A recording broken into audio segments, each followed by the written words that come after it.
It's July the 4th, picks edition of the MLB Gambling Podcast on the Sports Gambling Podcast Network is brought to you by Underdog Fantasy. Underdog is giving away $15 million in Best Ball Mania 5. Use our code MLB SGPN to claim your first time deposit offer up to $250 in bonus cash. UnderdogFantasy.com. Promo code MLB SGPN. We're also brought to you by Rhythm. Rhythm is the best AI picks and projections, and their college football product is about to drop. Claim your 7-day free trial today by going to sportsgamblingpodcast.com/rhythm. That's sportsgamblingpodcast.com/RITHMM.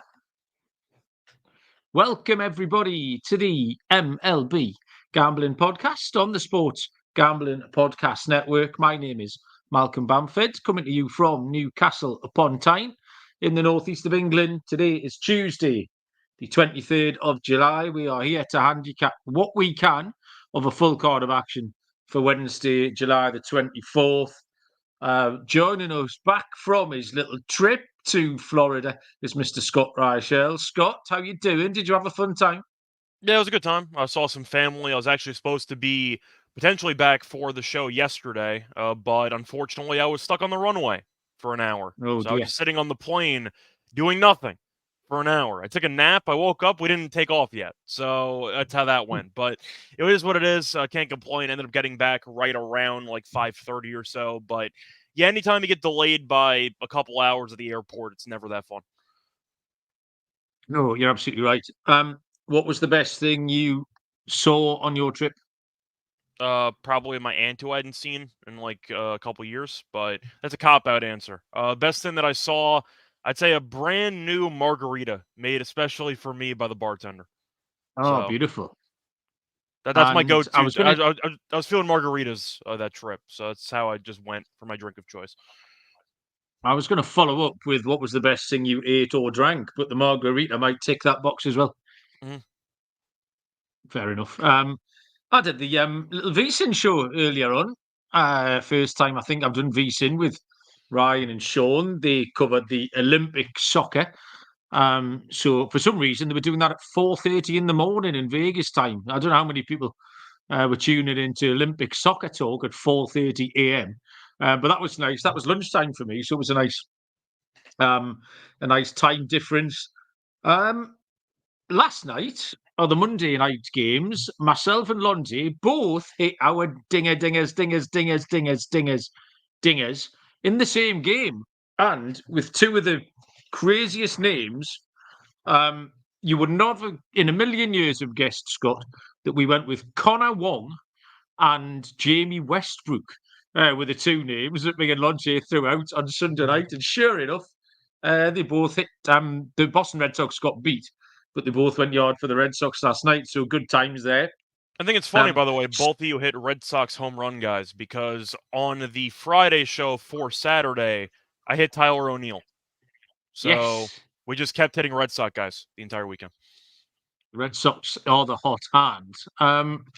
Struggling a little bit really since the All Star break. I think it's quite hard for a number of reasons. We're struggling a little bit with the lines and the pitches.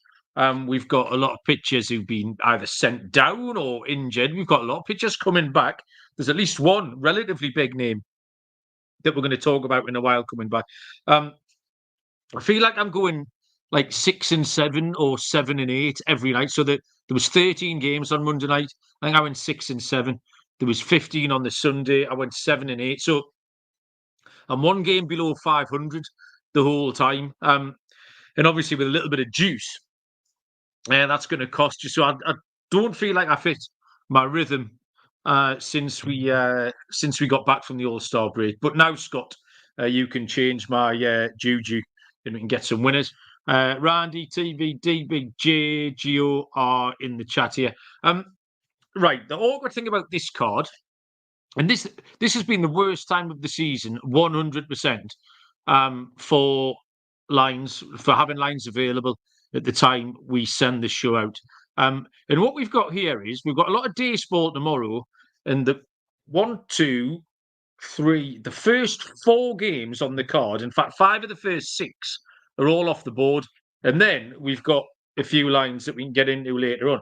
But they're off the board because we have no pitchers in the first 4 games. There's one team missing a pitcher in each of the first 4 games here, so it's going to be a little bit of a truncated start here, but we will try our level best to take you through these games. You need to listen to the college football experience if you want to get involved in that. They are knee deep, nostril deep, as my mate says, in 134 team previews. Subscribe to that wherever you get your podcasts, and of course on the SGPN app. We start tomorrow, 12:20 Eastern first pitch. Cincinnati Reds at the Atlanta Braves. These games are the ones we're going to pretty much have to race through. Frankie Montas for the Reds. TBD for the Braves. I have not seen a picture even suggested all day in that one. Obviously, no lines as a result.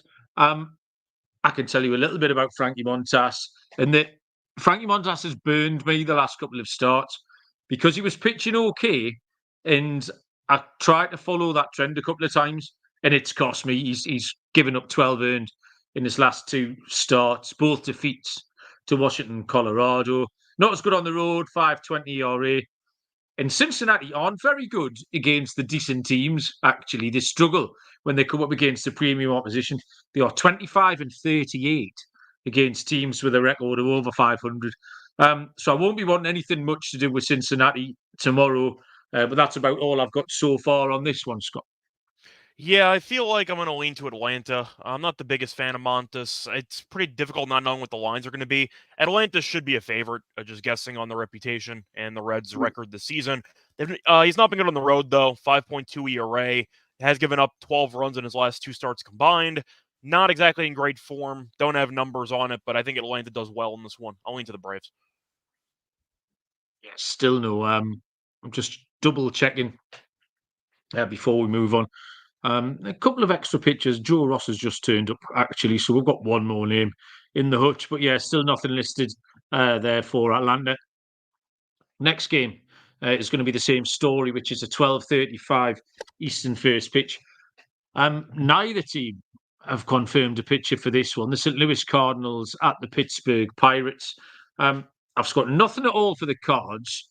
Pittsburgh are officially TBD, but I believe it to be Martin Perez, left-handed pitcher. Scott, same situation, same question, much on this one? Well, I want to blindly back the Pirates because they've been really good, but Perez is probably the only exception that I'll make because I don't think Perez is any good. So it's tricky because Pittsburgh's been really solid since the All-Star break and even right before it. St. Louis has been kind of struggling. They have lost 6 of 10. I'm really not a Perez guy at all, and his numbers are pretty atrocious. 1-5, 5.61 ERA. Not been good at home either. He's given up at least 5 runs in 3 of the last 4 starts. Ironically, he was actually really good against St. Louis as the only good start he made out of the last 4. But I can't trust him. I think I'm going to lean to St. Louis. You might actually find the Cardinals as a dog in this game, potentially, based on how good Pittsburgh's been lately. I'm going to lean to the Cardinals, maybe Cardinals team total over. But I can't back Martin Perez. That I just can't do. So I'll lean to the Cardinals in this one. I giggled this afternoon when I saw Martin Perez's name because I know you take instant umbrage to him. Yeah, he's generally terrible. 6.5, 6 and 3 earned runs in his last 4.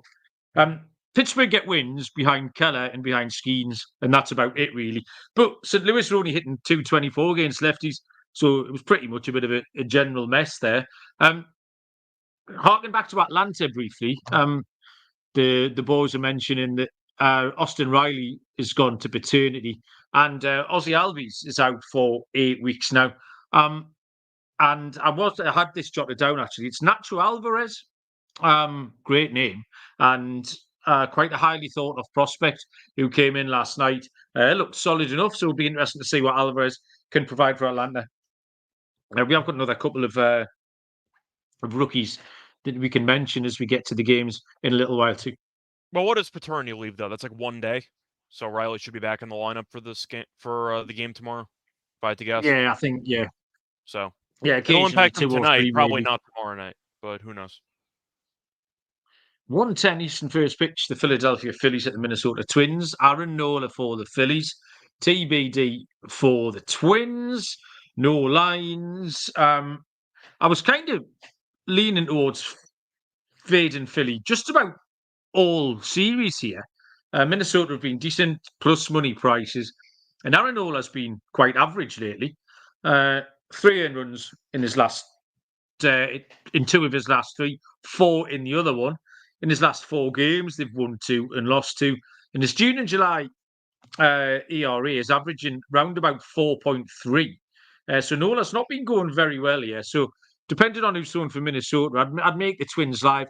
For the Tuesday night game, they were plus 135, which we thought was a live price with, I think it was Bailey Ober, who's going tonight.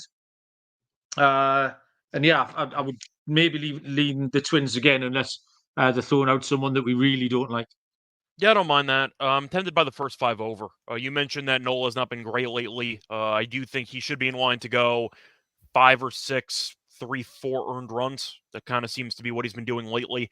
I do think that Philly can generate some runs against whoever ends up pitching for Minnesota. So I think for this one, I am going to go with the first 5 over in this game. Don't mind the over in general. I do agree with you about Minnesota maybe getting a decent plus money price because Nola might be overvalued based on current form, but I don't mind the over in this game. I can see runs. Okay, let's get the fourth one of these games out of the way, and then we can try and attack it. 2:20 Eastern first pitch, the Milwaukee Brewers at the Chicago Cubs. About 10 seconds ago, I saw that Joe Ross is listed for the Brewers. We've got a phalanx of IL activations tomorrow. I think 3 that I can think of at the top of my head. Joe Ross now being one of those. Left-handed pitcher Justin Steele will go for the Cubbies. The books haven't reacted to that Joe Ross news yet and put lines up. But Justin Steele, Scott, was going well. He was trending in the right direction and then hit a bit of a bump last time out. Yeah, he struggled against Arizona. Arizona had 5 runs against him in about 4 2/3. He did pitch against Milwaukee, though, a couple times this season, and he was solid. 6 innings, 3 runs against the Brewers a couple weeks ago, and he shut them down back in May, and he ended up going 7 scoreless against Milwaukee. So overall, he's been solid against this team. The issue is his record's 2-4 because the Cubs never actually win his starts. So that's kind of the frustrating part. But I'm going to go first 5 with Chicago. I don't trust this team at all because they fall apart at the end of every game. But I do think Steele's been solid. I know he was not great last start, but I do trust him in general. And Ross is a guy that's bounced around the league for a while, took a bit of a break from the league, actually. And now he's back off of either the IL or just kind of being. I'll put it this way: he didn't pitch for the last couple of weeks or months, and I don't think anybody noticed. That's kind of my thoughts on Joe Ross. Like I don't think he's that great. I don't think he's anything special. Steele's better. I think he might get a good deal in the first 5. Give me Cubs first 5 money one. Yeah, you are right about Joe Ross. I just forgot he existed until I saw his name pop up on the slate there. He was all right. May the 20th was the last time Joe Ross pitched. Went 1 inning, was injured. That was the end of him. But had been going along okay before that. ERA on the season is 4.5, I think, roundabout. Let's have a look. Yeah, 2-4 record, exactly 4.5 ERA. 138 whips, quite high. Don't really know what we're going to get. Justin Steele, like I say, he had run up a little sequence of good form and then 5 earned runs last time against Arizona in a game that the Cubs lost, as you rightly point out. They never seem to win. He's not as good at home. So he'd been trending well in the last 6 weeks. So it's question marks all over the place. Yeah, I'd be happy to take an over, I think. I think both Milwaukee can get to the Cubs, and we really don't know what Ross is going to do. So depending on what the total is, the weather, etc., I will take an over in that one. Okay, we've got some actual lines that we can get our teeth into. After I tell you about Underdog Fantasy, they've just launched their college football best ball product. First place wins $20,000, plus the higher lower pick 'em 8 allows you an opportunity to win 325 times your entry. Best Ball Mania is live with $15 million in prizes. So the thing to do here, sign up with our promo code MLB SGPN to claim your special pick and first-time deposit offer up to $250 in bonus cash. UnderdogFantasy.com, promo code MLB SGPN. And game time is back. We were talking in the chat last night. I can't remember who it was. Somewhere one of the listeners had picked up some happy price game time tickets. Game time, the authorised ticket place for Major League Baseball. Tickets even faster and easier. Prices on the game time app actually go down closer it gets to the first pitch. All the usual stuff applies. Killer last minute deals, all in prices, views from your seat, and the money back guarantee is there as well. So the thing to do here is, if you want to save round about up to 60% on your tickets, great deals to be had. Take the guesswork out of buying tickets with Game Time. Download the Game Time app, create an account, use the code SGPN for $20 off your first purchase. Terms apply. Create an account, redeem the code SGPN for $20 off. Download the Game Time app today. Last minute tickets, lowest price guaranteed. 3:10 Eastern first pitch is the Boston Red Sox at the Colorado Rockies. Nick Pivetta goes for Boston. The Rockies will throw Cal Quantrill. The Rockies plus 136 home underdogs. The Red Sox minus 162. Total here is at 10.5. Scott, what have you got? So Pavetta's been really good on the road this season. It does have a 2.58 ERA, but it's in Coors, so that does kind of throw a wrinkle into things. The problem with Boston is that they've been very involved in a lot of games post All-Star break. They just can't win any of them. I feel like they've lost every game in heartbreaking fashion. They had a bunch of games against the Dodgers, which did not end well for them. Then the crazy game yesterday, where they were ahead multiple times and they still blew it in multiple extra innings and they lost again. So I don't think Boston's played that badly. The issue is they just keep blowing leads. So I have a hard time fully trusting this team laying minus 162. Quantrill's been fine. We've talked about it. He might be a trade piece for a team in the next couple of days, actually, because the trade deadline's in about a week. But I think for this one, I am going to lean to Colorado. It's not really a strong opinion. I know Pavetta's been fine recently. He has struck out a lot of guys. So if you want to go for strikeout props, that might be a move. But I do think I would consider Colorado finding a way. And Boston, I don't know. I wonder if it's kind of rolling over, where you just see a bunch of games that you should be winning, you don't win, and then psychologically that kind of builds and builds, and it seems like that might be happening with this team. I'm going to lean to Colorado. I just don't want to lay 160 and change with this Boston team right now. Yeah, well, I sat here exactly 1 week ago and was delighted with my little Boston pick for the second half of the season. Boston to make the playoffs, Boston to win the division, Boston, Boston, Boston. Not won a game since, so I apologise to all Bostonians. You can have that one very much on me. Boston shouldn't be minus 162 in the current form. They shouldn't be minus 162 behind Nick Pivetta. I instinctively looked at runs here, but actually Pavetta's last two road starts have been really, really good, as you pointed out. 13 innings scoreless at the Dodgers, at the Marlins. 2 appearances in his career in Coors, 7 1/3, 14 earned runs. That's a lot. Sounds about right. Yeah, that sounds about right. 17.18 ERA, although the last appearance was in 2018. So we can maybe give him the old statute of limitations, 6 years there. Cal Quantrill's given up plenty. 4.06 home ERA isn't too bad. But Boston keep losing. I'm happy to take the sides out of it, really. I'm going to take a Boston team total, which I'm guessing will... I don't know, that's a bit high, isn't it? 5.5, 6. Might just take the over, you know. I don't know what to do, Scott. First game we got lines on. No, I'll stick with me. I'll take a Boston team total. I think Quantrill can give up a few against this Boston offense. Boston, like you say, actually the offense has been going okay. They're just finding a few silly ways to lose games. Once again, it's a spot where you mentioned Pavetta's numbers and cores, and with this team finding ways to lose games for the last week, on principle, I can't lay 160. I just can't do that. Absolutely not. No, I totally agree with you. You just got a team who's not winning games. You can't go and back them like that. 3:37 Eastern first pitch. The Houston Astros at the Oakland Athletics. Hunter Brown for Houston. Oakland are officially TBD, but we believe it is JP Sears See no lines on this one as yet.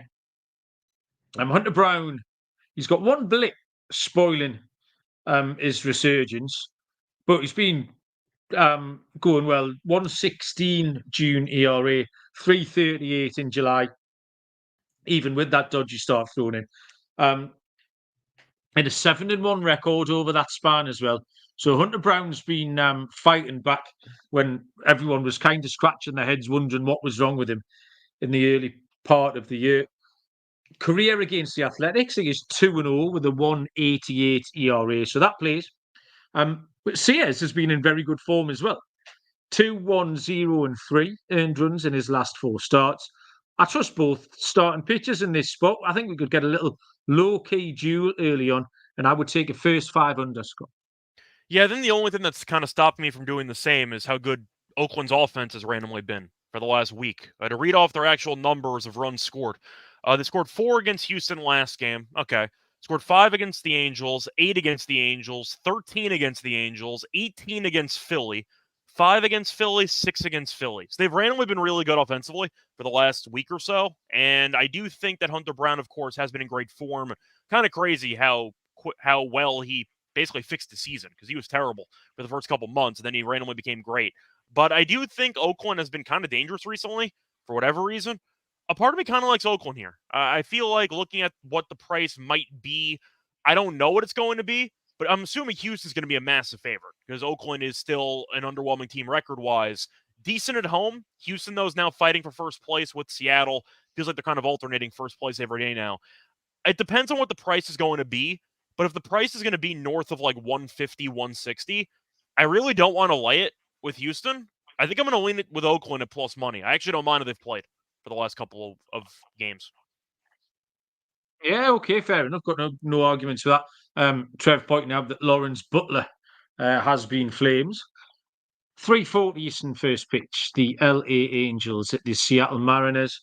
Officially TBD for the Angels, but Griffin Canning, we believe, will draw the start there. It will be Luis Castillo for the Mariners. Total set at 7.5. Seattle minus 210. The Angels plus 176, Scott. Yeah, so it's always difficult backing a home team on the run line when they can't score, but I think I have to do it in this case. I'm going to go with Seattle. I'm really just anti-Griffin Canning. I don't think he's any good, and he's been terrible this year. So far this season, 3-10 record, and he has a 5.2 ERA. Castillo's been okay with his numbers, not amazing. 3.55 ERA, 8-10 record, though. Better at home, though, and he has been fine recently. He has given up 4 runs in his last 3 starts combined, and he did give up no runs against the Angels back on the 11th. So he just faced this team, pitched well. I think Canning's not very good, and I do think that the Angels' offense is not very good either. Heard Trout might be coming back at some point. I don't know when. We'll find out. But either way, give me Seattle minus 1.5. I think it's a decent option with a pitcher that just shut down this offense. Seattle's still 10 over at home. I know Julio's injured. I know that this team's kind of a bit banged up, but I don't think the Angels are any good. So if I had to pick one value play, I'll fade Griffin Canning and I'll end up backing Castillo. Yeah, I totally agree with you, Scott. You hit all of the points on the head there. Canning was just up to his old tricks again last time. 6 earned runs in Oakland. On the road, his record is 0-8. ERA 6.31. Castillo pitched well last time against Houston, got no run support. But the time before that, 6 scoreless against the Angels in the game Seattle won 11-0. All of those, we'll just go same again. That's good enough for me. I'll take Seattle on the run line. Rhythm, our sponsor here. If you're not checking out the AI picks and props from Rhythm, you are definitely missing out. They absolutely smashed the British Open, and their college football product is about to drop. You can even customize your own betting models easily using Rhythm's tools. Claim your 7-day free trial today by going to sportsgamblingpodcast.com/rhythm. That's sportsgamblingpodcast.com/RITHMM.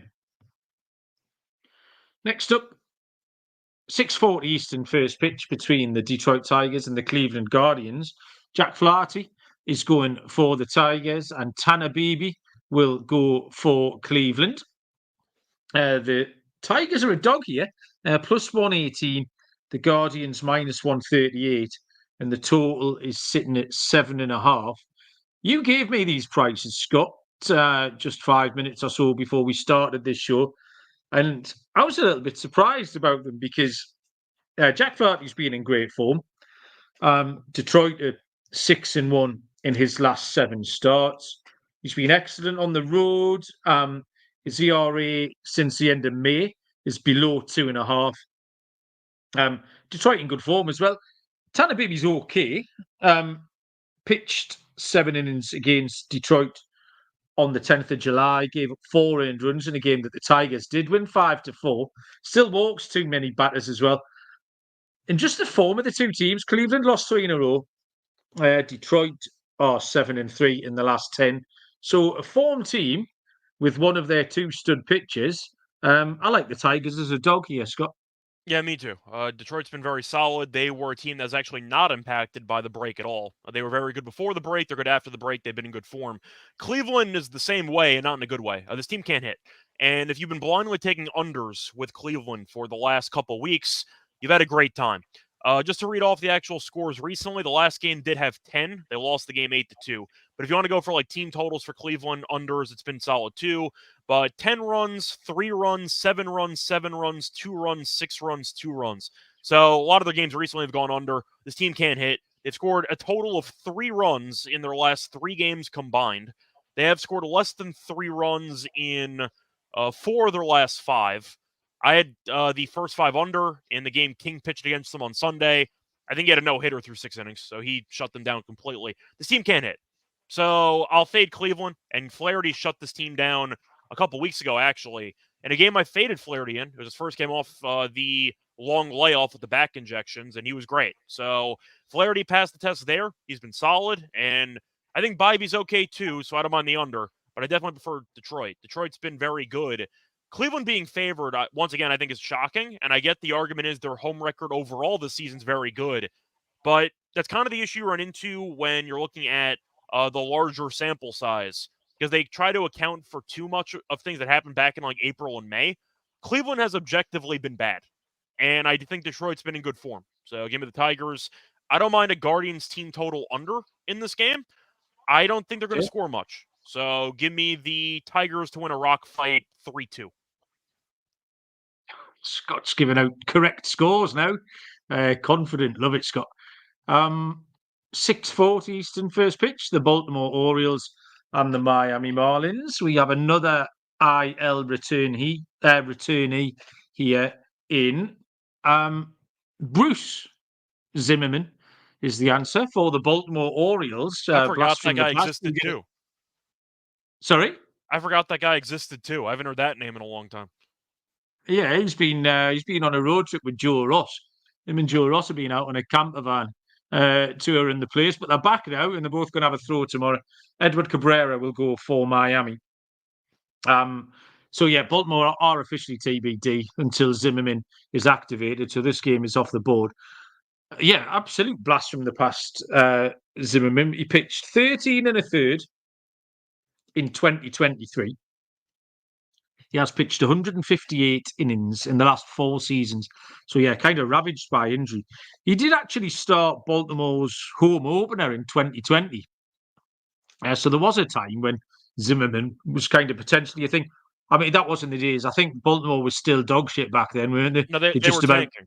They were tanking back then. So, yeah. Which probably tells you why Bruce Zimmerman was their opening day starter. Cabrera isn't blowing anyone's skirt up either. He's got no length at all, and giving up runs in the short time he is on the mound. All of his games are going over. I don't want either pitcher. I'm just going to follow that over trend. Don't know what the total is, but I think we'll see runs here, Scott. Yeah, I think I have to agree. I think at the end of the day, looking at these pitchers, I'm not sold on either option. You mentioned Zimmerman. I haven't seen him since the Telegram. Shout out to the history jokes if you get that. Point is, I do think that it's going to be a pretty high-scoring game here. I don't know if you get that. It's a World War I reference. Anyway, point is, Zimmerman has not been very good for most of his career. And you say Cabrera's pitching, right? Edward Cabrera, yeah. Yeah, so Cabrera was decent last time out against the Mets, but the Mets kind of threatened and they left a lot of guys on base in that game. I don't think he's any good, and I'm not going to overreact to one good start. So I think you're looking at what should be runs. Baltimore might score a bunch against Cabrera. You might see Miami score a couple against Zimmerman. I like the over in general. Give me runs in this game. See, my Zimmerman references were all going to be Bob Dylan related. I didn't go back as far as World War One with you. I was going to throw out a few Bob Dylan lines. You a Bob Dylan fan, Scott? To be honest, I would be if I could understand anything you were saying. What on earth is wrong with you? You've gone down in Oh, my come on, estimation. the way that his voice, the way that he talks, I can't understand anything he says. Someone I'm not a who fan. He's got marbles in his repeatedly mouth. I can't understand what he's saying. I made the mistake of dipping into our YouTube comments for people who've watched the show back, and there's one bloke who is determined he can't understand a word I say, and he complains about it. It's not that bad. Like I don't know, people say he might have an accent, but Lonte's got an accent, Boston Capper's got an accent. I'm not buying it that he cannot understand a word I say, Scott. But that could be your thing, though. You can be like the British Bob Dylan. You're like the baseball Bob Dylan. That could be your thing. So close to doing an impression right there, but I'm not. I will spare you. 6:45 Eastern first pitch. The San Diego Padres at the Washington Nationals. We have Matt Waldron for the Padres, left-handed pitcher Mitchell Parker for the Washington Nationals. This one's close on the books. -118 the Padres. Even money, the Nationals. Total is set at 8.5, Scott. First of all, Trevor is not a fan of Bob Dylan either. So welcome aboard, Oh, Trevor. Either get way, in the seat, Trev. once again, I think he's a good lyricist, but I'm not a fan of his overall voice. I think we can compromise on that one. Before this Nope. matchup, it's a spot where I think both teams are kind of, I don't want to say grouped together, but I group them together. I know San Diego's record's better, but I really can't stand trusting either of these teams. But San Diego's favored a lot, and they probably shouldn't be, at least from my experience with this team. But Waldron's been solid. 5-9 record, though, which is kind of weird because I remember him having a great stretch for a couple months, and I guess his team just never got him the win in those starts. Parker, though, has been fine this season, 5-5, 3.9 ERA. So both pitchers are kind of comparable. The issue is I feel like this game's priced correctly. I think these teams are kind of similar. The Nationals have been okay recently. It's -115, -105, and the over-under is 8.5. So I feel like this is priced correctly. I guess I'm going to lean under and put faith in both pitchers, but I don't have much. To be honest, I think these teams are kind of similar. Yeah, you're right, Scott. It is priced correctly. But you're also correct in your pick under. That was my play as well. I've still got my eye on Waldron. I'm interested in him. I think I there's can't money to believe be he's made 5 out and of 9. him. He's been good for the last couple months. Yeah, How is he 5-9? yeah, correct. The 118 whip, I think, is a key indicator of what he can do. But the Padres have now lost his last 4 in a row. So it's tricky. He does pitch well on the road. Mitchell Parker's wobbling just a little bit. He only got 2 outs last time, gave up 5 earned runs at the Brewers. But I'll give him the benefit of the doubt because that hasn't been something he's been doing with regularity. He's been pitching well. The Padres don't hit lefties particularly well, averaging 230 something, I think. So yeah, under 8.5, Scott, I agree with you. Next game on the board is a 7:07 Eastern. No, it isn't. I forgot. I haven't done that for ages. Back to the top of the page. 7:05 Eastern first pitch. The New York Mets at the New York Yankees. Left-handed pitcher Sean Manaea for the Mets. It will be Gerrit Cole for the Pinstripes, who are -166 at home, +140 for the Mets. Total here is at 8.5.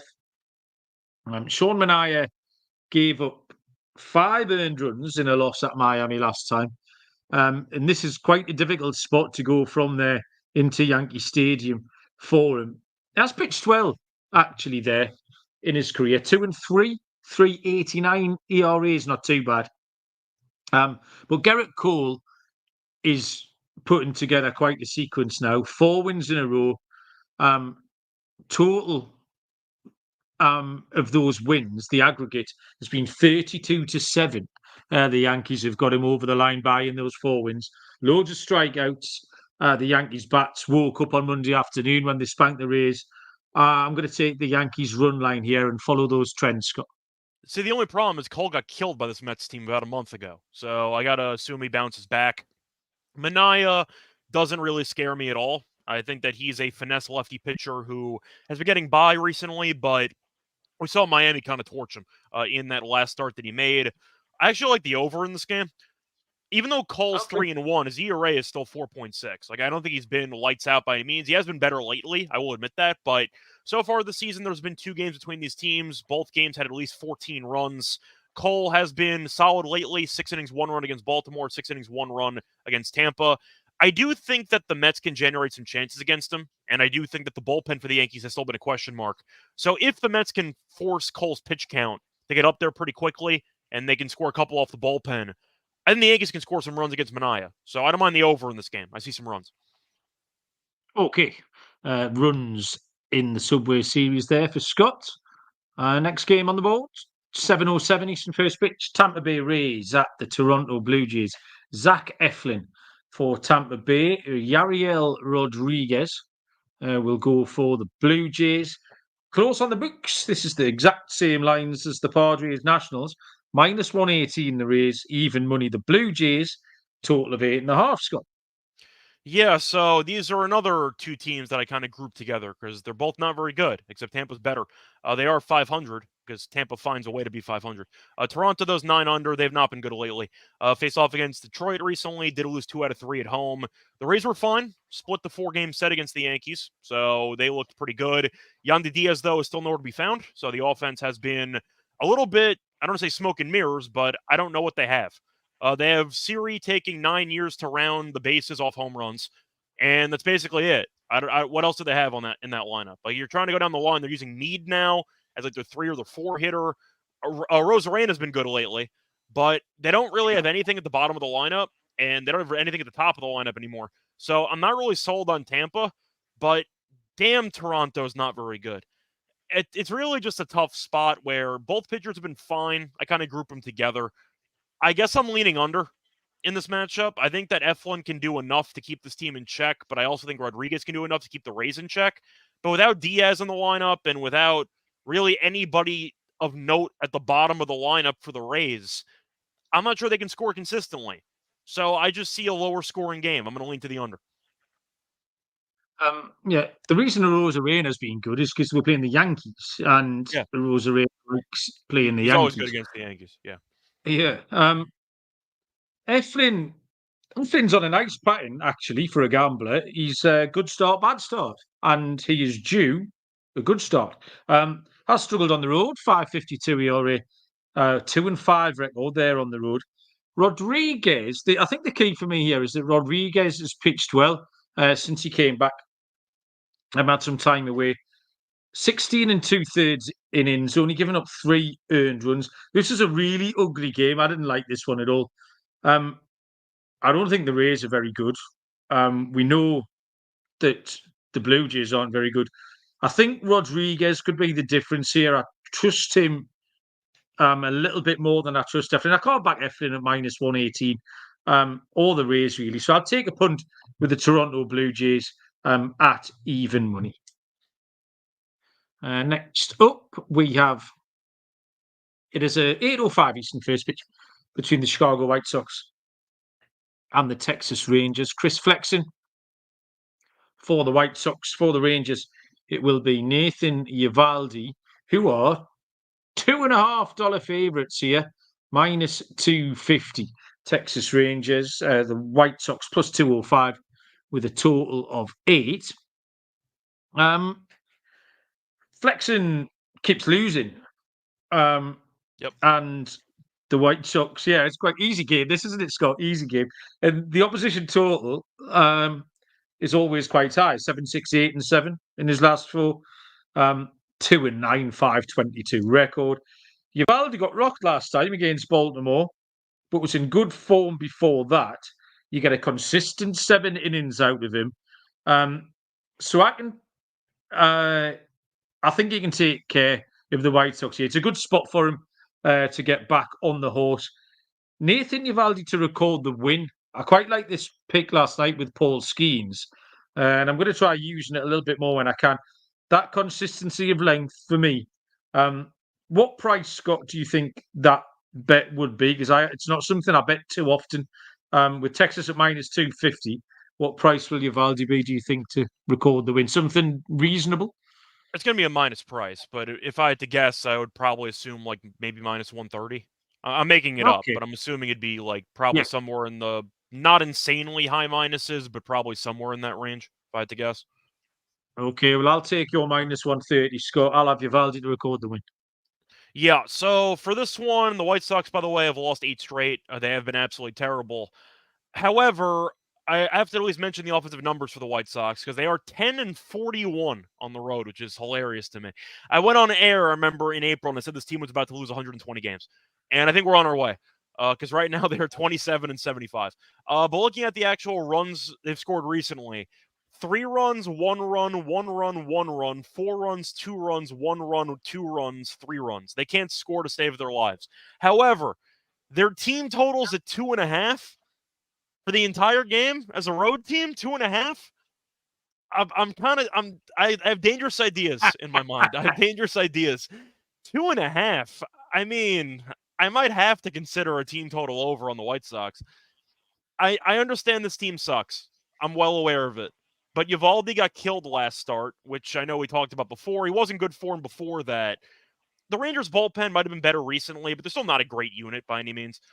2.5 runs, like, I think they can score some in this matchup. I'm going to lean White Sox team total over. I'll do it. It's at 2.5. It's so low for a road team, guaranteed 9 at-bats. I get Flexen might get his ass kicked. Like, that's definitely a possibility. But I really don't want to lay this with Texas because they have not been very good this season. And Uvalde just got torched last start. So why not? Give me the White Sox team total over 2.5. A road team with a team total of 2.5? You don't see that often, if ever. So yeah, I'll lean to the over. Okay, Scott, I like that, Scott. You make a case for it. Like you can't pick holes in the case he lit. It is far too low. The penultimate game on the show is an 8:10 Eastern first pitch between the Arizona Diamondbacks and the Kansas City Royals. It is Ryan Nelson for the D-backs, Michael Wacha for the Royals. Another tight one on the books, relatively speaking. The Diamondbacks are +106. The Royals -125. Total is 9. I like Wacha. He's been good. So I'll back You Wacha in do. this one. Yeah, I mean Wacha's been solid, and he actually has randomly struck out a lot of guys recently. But yeah, Wacha's been around the block a few times, and he's still effective. He's 7-6, 3.55 ERA. Nelson has been a guy that's been kind of up and down, but overall his ERA is not great. Wacha, though, his ERA at home's below 3. He has a 4-1 record at home. He has allowed, just to go through the actual numbers, by the way, he has been really, really good recently. He has allowed less than 3 earned runs. I got to do the math here. Was that 5 straight, 7 straight, 8 straight, 8-1? 9 of his last 10 starts, he's allowed less than 3 runs. So he's been phenomenal. I can't really go against that. 9 out of 10 starts allowing less than 3 earned. It's a great run, and Kansas City's at home. So give me the Pac-Man give me him at around a pretty fair. I think it's a pretty decent price. So give me Kansas City. Yeah, I couldn't talk you off that. I wouldn't try to. But Ryan Nelson's pitching well. 5 earned runs across his last 3 starts, which encompasses 18 and 2/3. His whip, so he's shown really good command, actually, Nelson. He's shown the kind of stuff that to me looks trustworthy, that he can develop some consistency with. Michael Wacha, excellent lately, as you said, 2.96 home ERA. ERA below 2 in June and July, outstanding. Total's too high for me. Bobby Witt went a little bit wild last night. Was a single shy of the cycle. Bobby Witt was. They hit him. I think it's total. They hit him when he was a single away from the Yeah. cycle, and had some drama. But yeah, Yeah, a little bit of fisticuffs there. But I'm happy to take the under 9. Okay, lastly, Cowboy time, 10:10 Eastern first pitch is the San Francisco Giants at the LA Dodgers. For the Giants, it is left-handed pitcher Robbie Ray. Well, hey, we haven't seen Robbie Ray for ages. He of the tight pants. For the Dodgers, it is Tyler Glasnow. We've got no lines on this, as Ray is officially TBD until he's activated. Yeah, I mean, Robbie Ray last pitched in the majors on March the 31st, 2023. So what we are talking, 16, 17 months, something like that. Mm. And obviously, I don't really know what to expect. He struck out 7 through 5 1/3 in his last rehab start. He does have some ceiling for the Giants. I think the plan for the Giants was they knew he was injured. Obviously, they signed him in the off-season, fully aware that he'd be ready round about this time. Was that they'd be hanging around in contention, and then Robbie Ray, almost like a trade deadline signing, might be able to give them a little nudge in the second half of the season. So it remains to be seen what Robbie Ray does. Tyler Glasnow has also had a little break. July the 5th was the last time we saw him. He'd given up 5 earned runs in the 2 starts before he went away. And we did predict that IL stint for Glasnow. So really, there's more questions than answers here. Yeah, I've got the Giants have played the Dodgers close this week.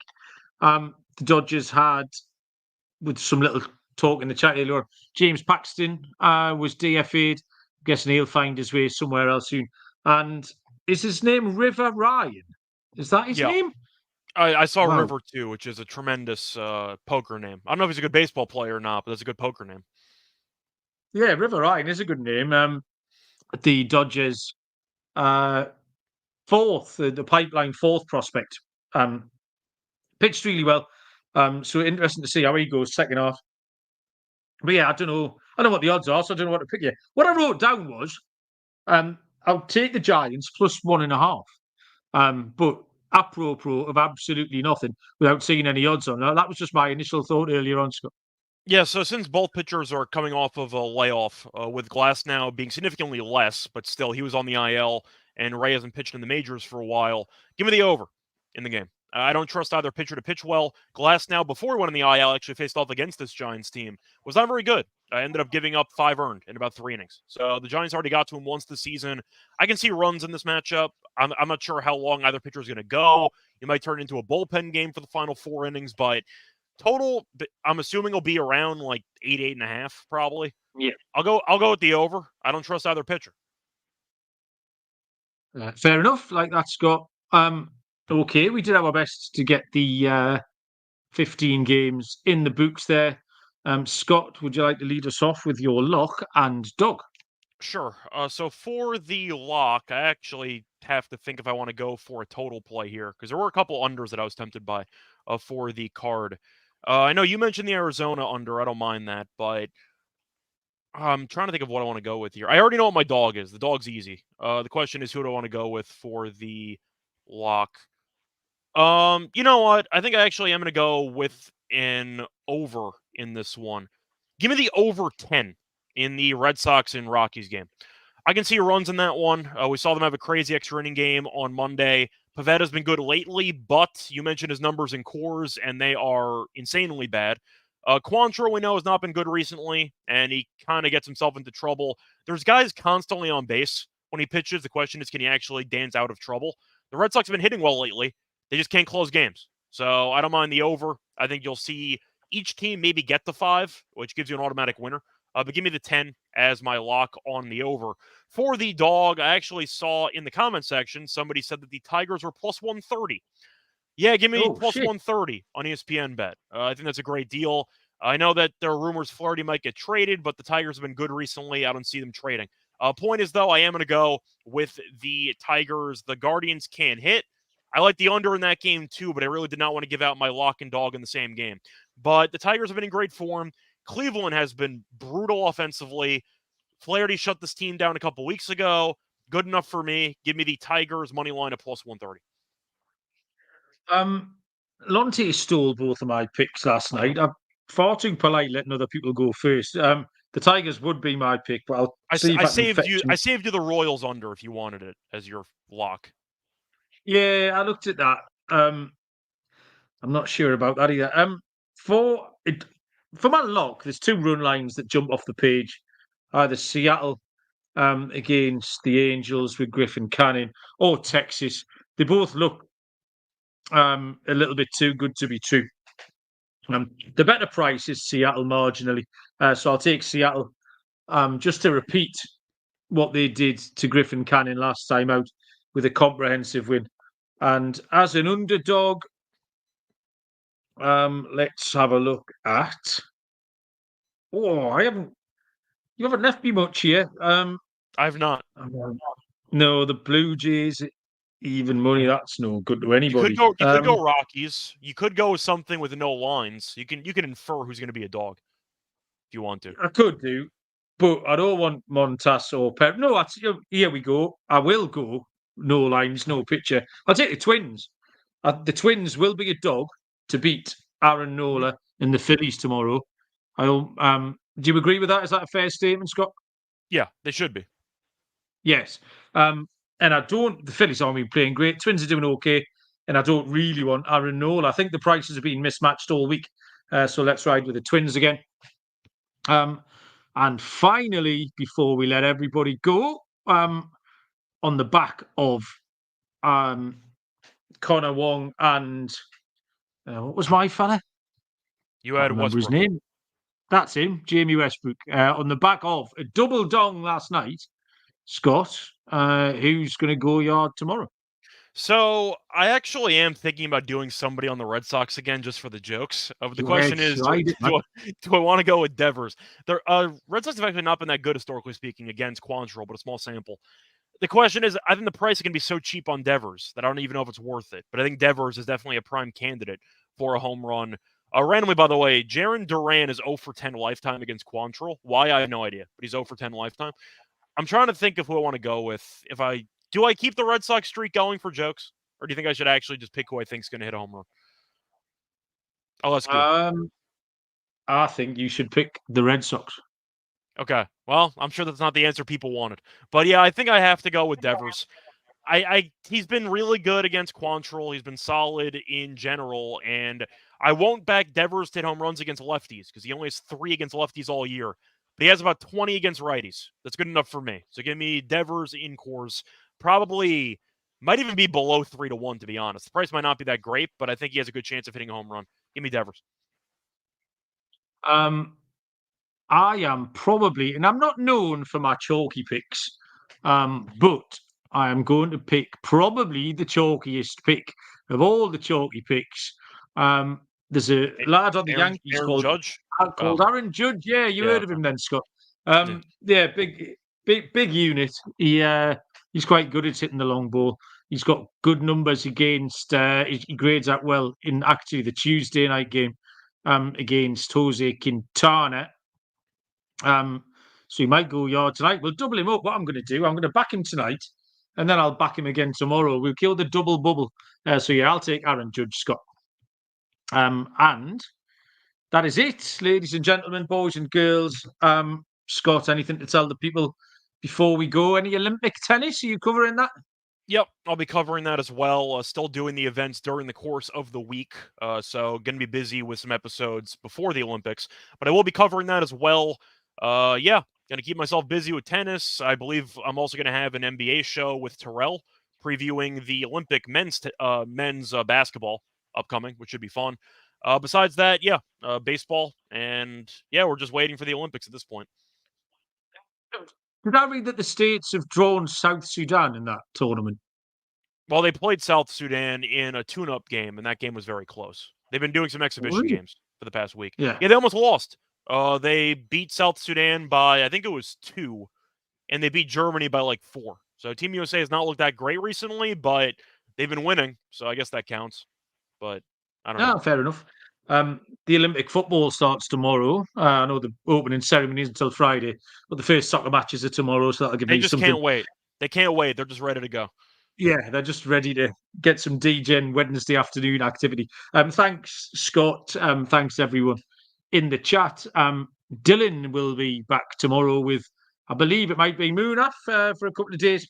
I think it's me. Because I missed is the it? last 2 shows, so I'm back for Tuesday, Wednesday. Okay, Scott and Dylan, I'm going to have a couple of nights off. Good luck with all your picks. Look out for the scheduled show. Like, rate, review, and all of that stuff. And until then, we will see you down the road. Cheers.